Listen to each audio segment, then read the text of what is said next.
we can see a beautiful trend upward in the overall amount of sales that we're making in this niche. Welcome back to another top products video in which we'll be covering the top products to begin selling on Amazon for this coming month.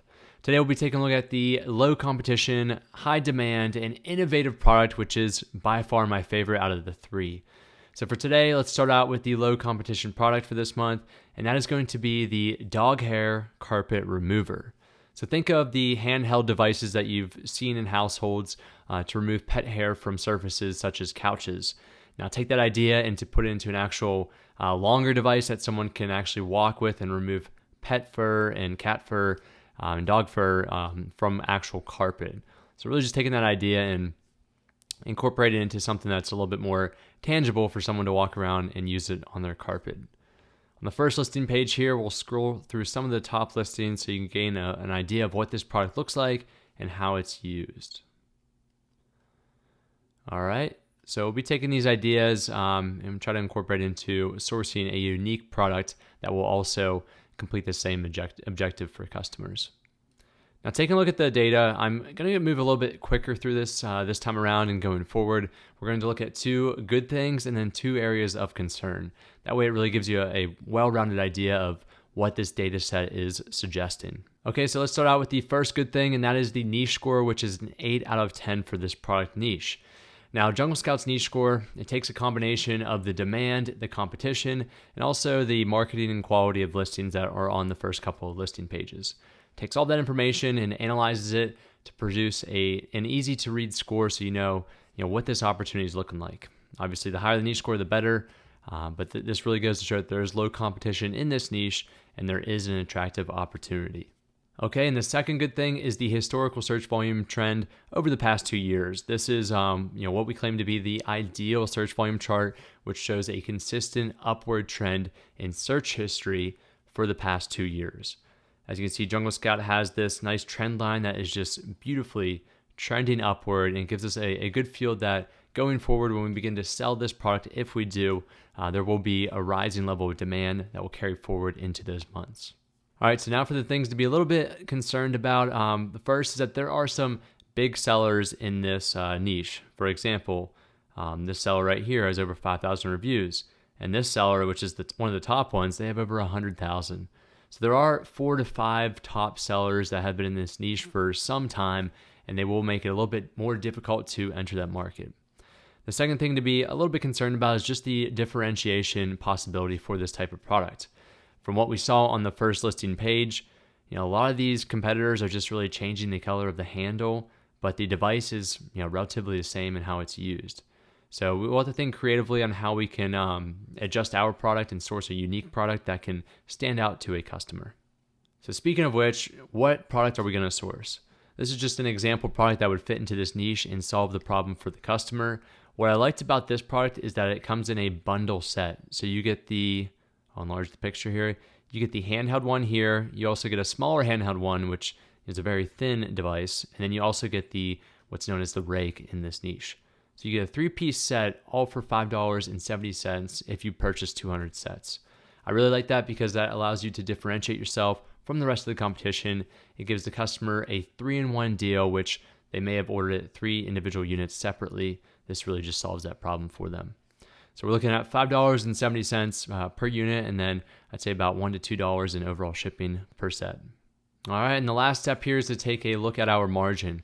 I set the item price of $29.99. If we jump back to the data here, the average monthly price was $31.10. So fortunately, we are well below that average price that's in this niche, and we're also selling a bundle set. So this is a really competitive price to be at.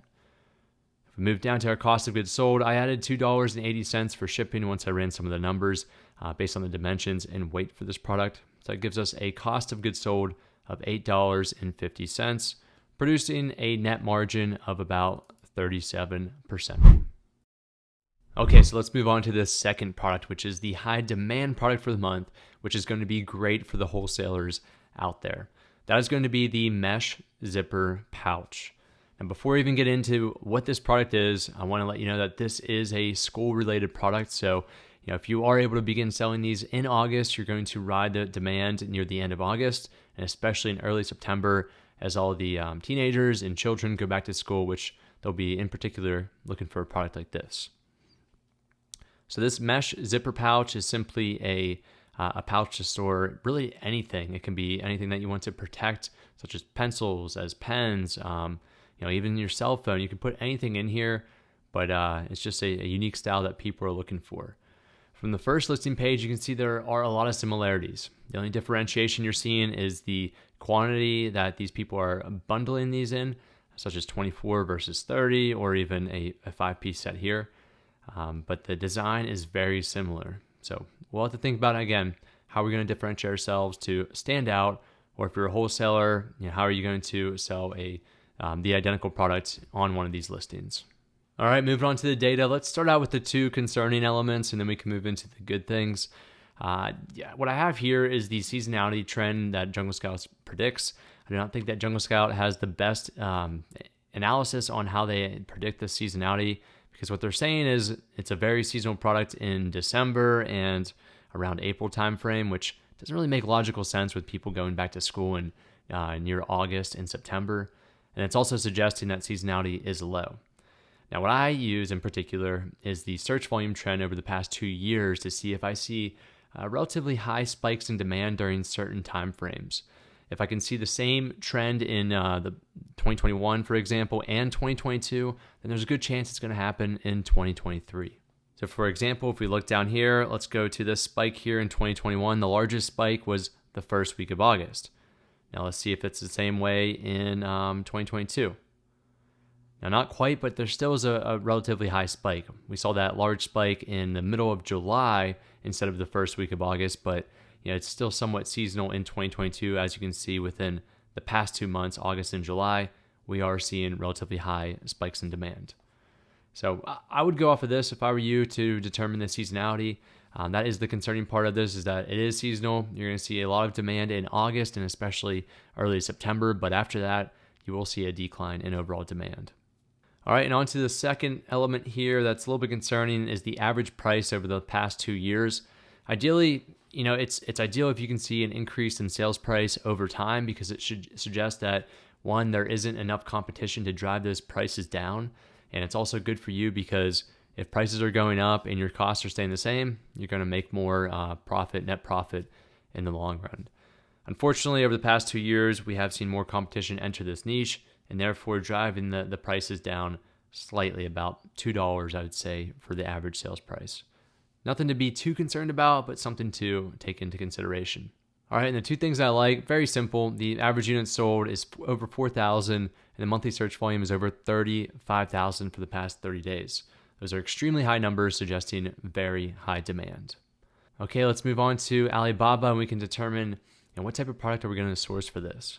So I found these nylon transparent mesh pouches that I thought were unique to the market. I did not see these on the first or second listing page, so it could give me that competitive advantage if I were to bundle these in different color sets and also market these towards my target audience.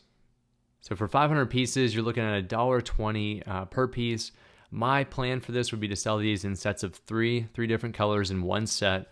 So we'd see $3.60 per set plus additional shipping cost. So let's move over to the calculator now. Our item price is what we're selling it for. That will be $14.99, which is still below the average monthly price for this. Fulfillment costs and Amazon fees are relatively cheap, just given the size of this, and also the sales price is only about $15, which makes your referral fee fairly inexpensive. Cost of goods sold at $3.90 for the set of 3 into one bundle, which would produce another 37% profit margin for this product. All right, we have one more product, and that is the innovative product, the product that I am most excited about, and that is going to be the airplane foot hammock. Now, we've had some other airplane type of products in the past for this year, such as the toddler bed, but I think this one is very applicable to those adults that are looking for some more comfort on their in their travels. Now, I'm going to take a look at the first listing page here with you. You can see there's not a whole lot of reviews on the first listing page for some of these top sellers. And immediately what I notice, and I'm always looking for this, is what is differentiating any of these sellers from the rest? Absolutely nothing. They're all selling the same product, in a different fashion with a different logo on it. So that gives us a huge competitive advantage if we were to find a better product that produces more comfort maybe, or it's easier to attach to the airplane seat rest itself. So we'll start off with the good this time. I want to jump directly to the monthly search volume is at 22,000, another indicator of high demand. And then the second good thing, if we go to the average units sold history for the past 2 years here, which actually is 21 months of data, not 24, we can see a beautiful trend upward in the overall amount of sales that we're making in this niche. So since the beginning of 2021, we were seeing roughly 330 to 350 average units sold. Up until the last 2 months, we're seeing over 2,000, a dramatic increase, and that is a good sign of future demand and what we can expect. Now, one of the concerning things, even though that our demand is very high over the past month of 22,000 individual searches for this, if we look throughout 2022, things were fairly flat, as you can see, in terms of searches. Now, you may be thinking, well, we saw a beautiful trend upward over the past 2 years for the amount of units sold, but why weren't people typing this in? So here's a little learning lesson for you. That could be because the actual term and niche itself, airplane foot hammock, was not something people were typing in. They may have been just typing in footrests on plane or another individual keyword phrase that were to lead them to this niche. So it is a little bit complex in how Jungle Scout pulls these keywords and creates the niches for us, but we just have to be aware of that. Now for this, the bad thing is just, it's relatively unstable, as we can see in 2023. So people may be typing this in more going forward, or they may not. It's just something we have to accept. Now, the final concerning thing of this is just the average monthly price of $16. Once we get closer to that $12 range, it's very difficult to produce a 35% or higher net margin. It's just something to keep in the back of your mind. It's a rule of thumb. So we'll see when we begin to source a product if we can actually meet that margin requirement for us based on this low average monthly price. So after digging through Alibaba, I discovered this product here, which you may look at first and say, this is this one of the same products that we're seeing on the first listing page. Well, it's not. In fact, it's a different design, which is something that can catch someone's eye. It also has added fabric in here and a nylon material that makes it a little bit more comfortable for somebody to put their feet on. So that would be a great selling point. The second thing is that this supplier offers customization. We can add our logo, or we could take it one step further and start putting different designs on this. To stand out in front of a first listing page of all black, why don't we just do a cheetah print design or a zebra print design? That is something that may not appeal to everyone, but it's going to stand out and it's going to attract those customers who are willing to purchase a printed design. So once we add customization, which I expect to do, that would be close to $4 near the higher end of this range right here. Then I would say you have about 25 to 30 cents in shipping per unit. Okay, so on to the calculator where we ran into a little bit of issues here, but we'll talk through it. So I did price these a little bit higher than the average monthly price of around $16. So I moved this up to $19.99 for a fair price. My justification is that there are some sellers that are selling above $20 successfully. If we were to customize this in such a way that it stands out and provides a better solution for the customer, I see no issue with raising the price for this option here. So moving down, let's get to the cost of goods sold. I said about $4 per piece with 25 to 30 cents in shipping. So that puts our cost of goods sold at $4.30. So all in all, this looks great, right? We have close to a 43% net margin.